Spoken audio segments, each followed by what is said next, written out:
put the money in the king of the cannons and boom, and that will be awesome. What's up, everybody? My name is Yaroslav, and this is Atlas Blockchain. This is our friend George with this project Karma.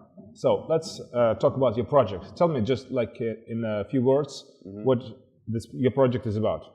Hello, our project is about the peer-to-peer scoring and the lending platform all across the world. So you can use any assets as a collateral or as a debt.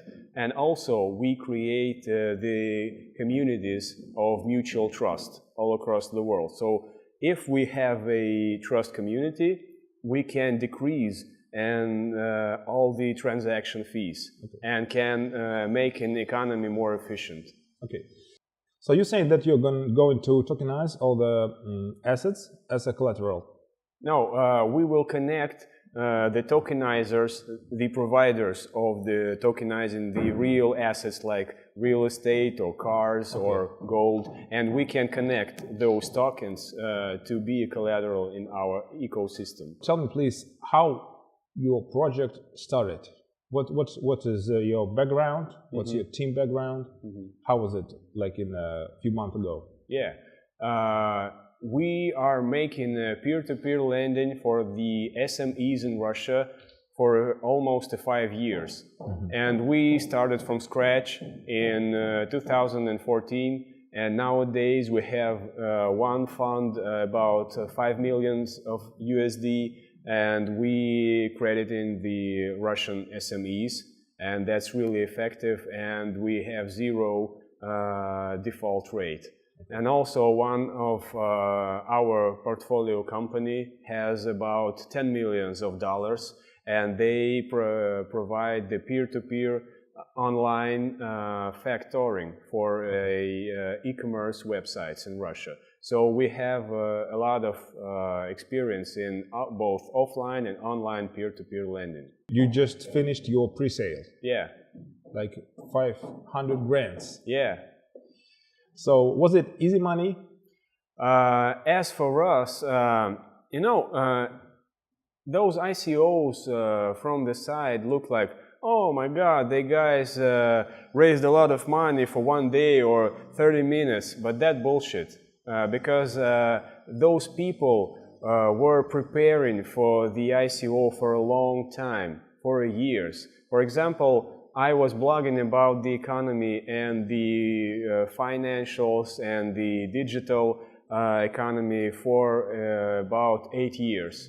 Oh. And also I have a solid community of the digital managers that are fond of finance, economy, and digital and future options, etc. So our team was preparing for a long time for this project. So that's why our pre-sale seems like it was very easy, because we spent only $700 on the paid marketing channels, and we've raised about $500,000. Yeah. Okay, this idea is like the main idea that I translate to all of the projects that reach to me. I say trust is important. Right now, trust is the most important. So you're saying about this, right? Yeah. Because trust is more important than hype, than everything else. Yeah. Like marketing and so on and so forth. Yeah, so the key point of the successful token sale is the team with high reputation. And they should, the reputation is not made overnight. Yes. It is very long, it took a very long time, several years to gain this reputation. So, as you know, there is a project like Civic or Aragon. Yeah, they've also raised a lot of money without any marketing at all, just because their founders and their team members have solid, great reputation. Okay, so right now you're going to have to start an ICO, right? Yeah. When? I mean, that's not an ICO, that's a token sale. Because our tokens are 100% legal and they are a software license. And they are accessible even to be bought for the USD and even for US and China citizens. So our token sale will be at the end of November, and there will be several stages. So at first we will gain people into the whitelist, and after that we will make some KYC procedures if there will be somebody in the whitelist with huge amount of money to buy tokens. And after that we will give the whitelisted members an access to buy tokens. And our token sale will be provided via exchange service. So they will be like just, they look at the market, at the order book, and there will be a limit orders. Yes. Yeah, and they will just buy it from the market order, and that's all. I have a few questions about your jurisdiction, but first let me get back and ask you about the period after pre-sale and before the ICO, the token sale.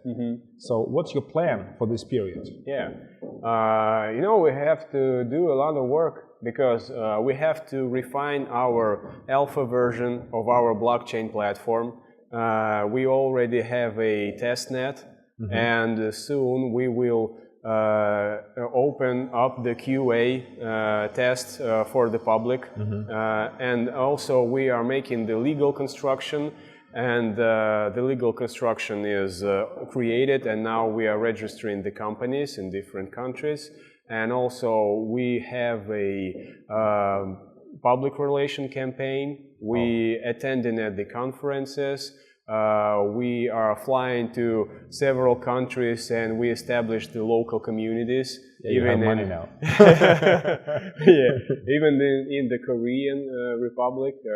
That's awesome. I think they are very cute, and they are very energetic, and their token sale culture is very strange, but it's very effective. So the key point is to you know, the Asians always do things by crowd. They get into the crowd and boom, make an action. Yeah, collective action. So even as for the token sales, they have a chat. They have a chat application named Kakao. It's like Telegram, but for Koreans. Yeah, and they get into the special chats, and when the token sale is started, everybody brings about 10 or 15 others. They just throw it away, and then they sit and wait until they get a double, twice gain of the token. Just sell it on the exchange and then switch to another project. So that's their strategy. I think that's very clear and concrete strategy, and they follow this strictly. Okay, but I have a few questions about risk management for this strategy. But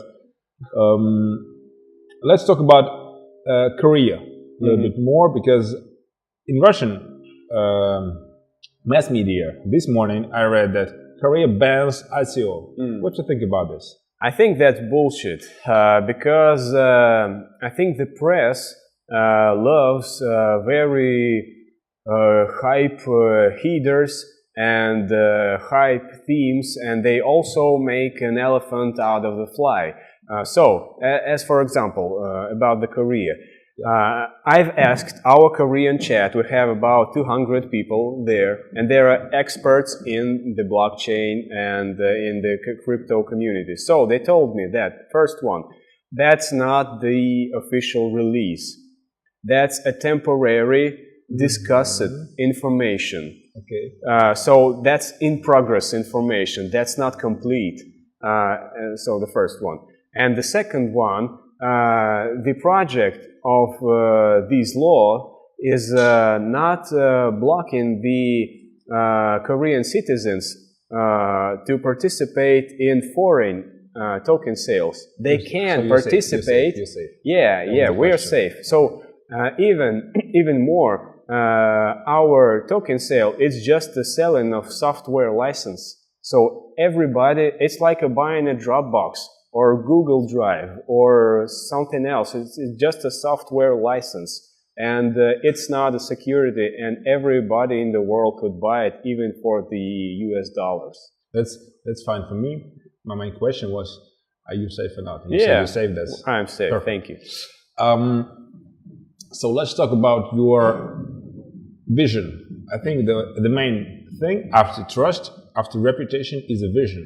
A lot of project does not have any vision about in 5 years, in 1 year, 2 years, something like this. So tell me about your vision. How do you see the industry, the karma community in 1 year, in 2 years, something like this? I think the vision and the faraway vision is the most important things because they create a potential that push the people and other resources and energy and money inside the future.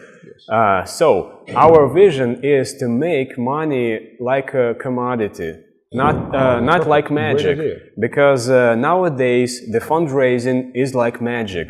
The entrepreneurs spend a huge amount of energy just to have some money or debt money or equity money. It's very hard, and they spend a lot of time and energy for this. And also we as the consumers are suffering from it because the prices are growing, because the cost of the capital is very large. It's huge in a lot of countries.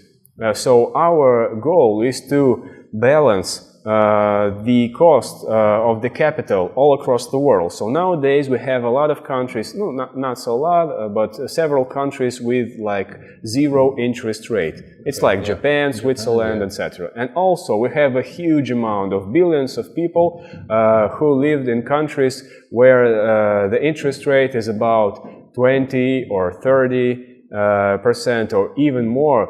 They are blocked for the capital. So if you're an SME in Russia, for example, the bank will not give you a credit just because you're a small business. Even if you're profitable, even if you're growing year by year and 2 times or 3 times, they will just not give you money without a huge collateral. So our key vision is to make money a commodity because we will create the community of trust, and when you a trusted person, you can just okay, I need the money for that project. Okay, let's take it, and that's all. So okay, money as a commodity is a great pitch. Yeah, you can say it everywhere, like money is a commodity. Yeah, like a T-shirt. I want a T-shirt, money like commodity. But I was asking about the mechanics. So some guy from Netherlands and some guy from Zimbabwe, for example, and one needs money and the other one can give him money. How does it happen? Yeah. So when the person from Africa gains a lot of reputation, he have a lot of deals made on the platform, and he has a lot of trust. So people would like to give him money because they know that he's very mighty businessman that can take any risk, and he is very effective. So how technically people from Europe can invest money in Africa? For example, they can do a transfer via Bitcoin or Ether or any cryptocurrency. So they can transfer the cryptocurrency, and at the local exchange service, African people can exchange them to the fiat money. But anyway, the credit will be nominated only in the borrower's currency. Because if somebody, for example, in Russia, Russian entrepreneur have his spendings and have his incomes in Russian rubles. Yes. So his loans will be nominated in Russian rubles. Even if the loan can be transferred via Bitcoins, Bitcoin will be just a transition coefficient. But what about volatility risks? Yeah. We will have a hedge fund, Really? and also we will provide a peer role accessible to anybody who have an expertise in hedge funds, and they can provide maybe better options to manage the currency exchange risk. I mean, that's not a magic too. You just buy 2 futures contracts on the exchange, and you will have the spread of the currency exchange rate, and that's all. And that's not an expensive procedure. That's okay. Yeah, just a few days ago, maybe yesterday, Ledger X got an approval from the exchange for futures, options, swaps, their derivatives, right? Yeah. All right, I understand. But, for example, some guy from some country want to borrow some money in Karma system, ecosystem. I understand that I need a reputation. I asked my friend, can we make a deal through Karma a few times to make me a reputation? And then I take a lot of money and disappear. How can you fight that? Yes, we understand that the fraud activities will be in our ecosystem, and the key point is to have a diversified portfolio. If you're an investor in the risky funds, you should get diversified. Of course. Yeah, so you should not place money in one place, and you should distribute money in several places. So if you got a one default, you have a lot of positive options also. Yeah, I mean, but what's your protection? Fraud protection. Yeah. Also, Karma provides an electronic contracts for every loan issued. So this contract is 100% legal in both countries of borrower and creditor. So if somebody doesn't meet their obligations, so creditor can just issue a lawsuit, and that's all. Also, we will have a social role in our ecosystem, like insurance company. So people can sell an insurance, and they will have to make a deposit to be an insurer in our ecosystem. Also, there will be people that can be they can provide a collateral and make money for this. So, for example, I have a real estate, and I know that in Russia the real estate interest rate when I rent this real estate is about 3 or 4%, and that's very low. So I see that there is my friend with his SME that want to issue a loan, but he need a collateral to get better interest rate. So I provide my real estate as a collateral for him, and he have less interest rate, but I mean, for example, a half of the spread he can give to me, as I will be like an insurance company for him.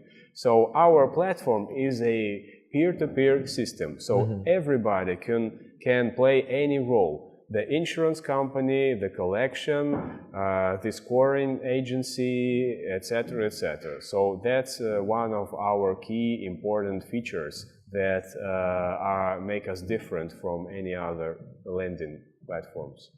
Sounds intriguing. Okay, sounds intriguing. One of the last questions. Jurisdiction. So you said that you're going to accept American citizens, right? And any currency. Yeah. How?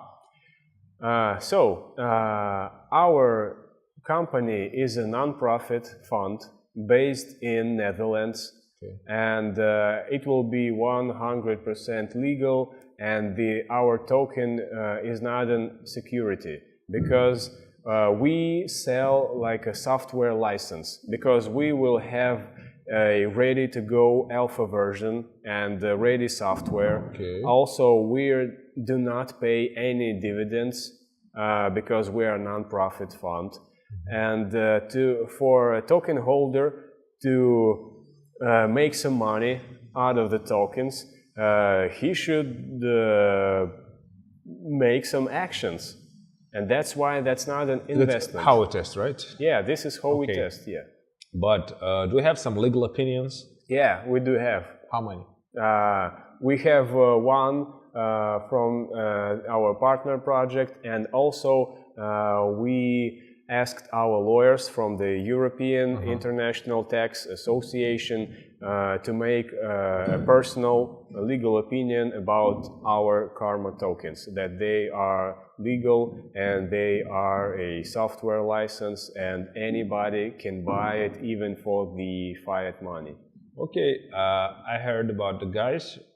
They have a project in, they're having an ICO right now, and they are, right now, they're working on legal opinions from American attorneys, and they visited like 15 different companies and ordered a legal opinion from each of this company to have like this much of it.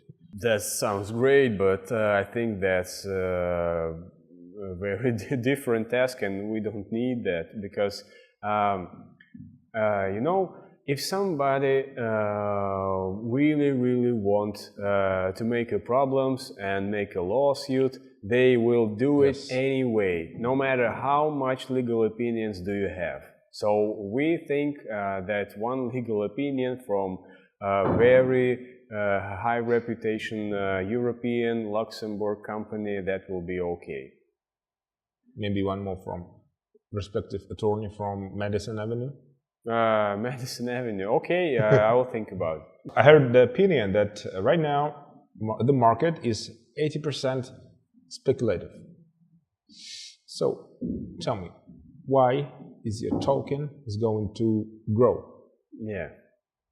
Yeah, we know that there's a lot of speculations and everybody... a few words about the token functions, you know. Yeah. I forgot to ask okay. earlier.